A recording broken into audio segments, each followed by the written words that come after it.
Choose the correct alternatives. If the greatest height to which a man can throw a stone is h, the greatest horizontal distance up to which he can throw the stone is 2h. ये तो बिल्कुल clear है, हम लोगों ने काफ़ी बार discuss कर लिया, फिर भी आप एक बार समझ लो. If the greatest height to which a man can throw a stone is h, यानी स्टोन का ऊपर फेंक रहे हो और मैक्सिमम हाइट जहाँ पे स्टोन पहुँच रहा है, that height is given by h.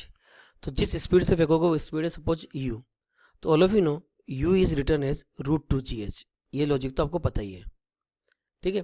अब ग्रेटेस्ट हॉरिजॉन्टल डिस्टेंस निकालनी up to which you can throw the stone. अब सेम स्पीड से आप फेंक रहे हो हॉरिजॉन्टल साइड में, स्पीड कितनी है आपकी √2gh, और सेम टाइम टी लगेगा, जो टाइम यहाँ पे लगेगा वो टाइम यहाँ पे देखोगे. तो डिस्टेंस को क्या लिखोगे आप, स्पीड इंटू टाइम. स्पीड कितनी हो गया √2gh. अब टाइम यहाँ से लेके यहाँ तक जाने में टाइम कितना लगा, that we you know √2h upon g. तो सेम चीज यहाँ पे लिखोगे √2h अपॉन g. अब आप कैलकुलेट कर लोगे, √g से √g कैंसिल हो गया और √2h इंटू √2h की वैल्यू कितनी आ गई 2h. तो of course greatest horizontal distance to which you can throw that is the 2h. Option A is perfectly true. अब देखो हम बी पार्ट को चेक करते हैं. The angle of projection for a projectile motion whose range is r. This is the projectile motion. This is the range which is given to us r. Is n times the maximum height h is given by tan units 4 by n. ये theta निकालना. अब ये भी आपको पढ़ते ही आना चाहिए कि this is also perfectly true.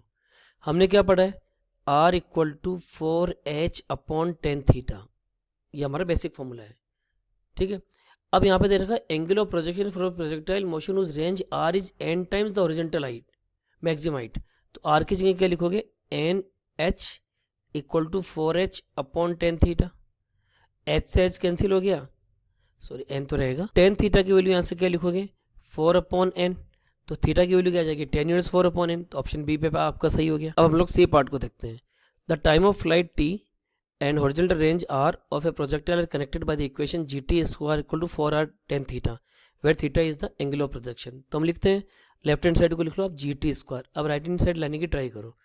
जी की जगह तो जी रहेगा. Time of flight we all know very well 2u sine theta upon जी.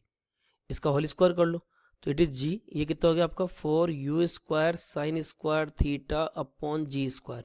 अब सेटलमेंट करना आपको है ना, टेन थीटा की फॉर्म में लाना है, ये कोशिश करनी. तो पक्का ये तभी पॉसिबल हो पाएगा जब ऊपर नीचे आप कॉस थीटा से मल्टीप्लाई करो, अदरवाइज तो पॉसिबल ही नहीं हो पाएगा, है ना.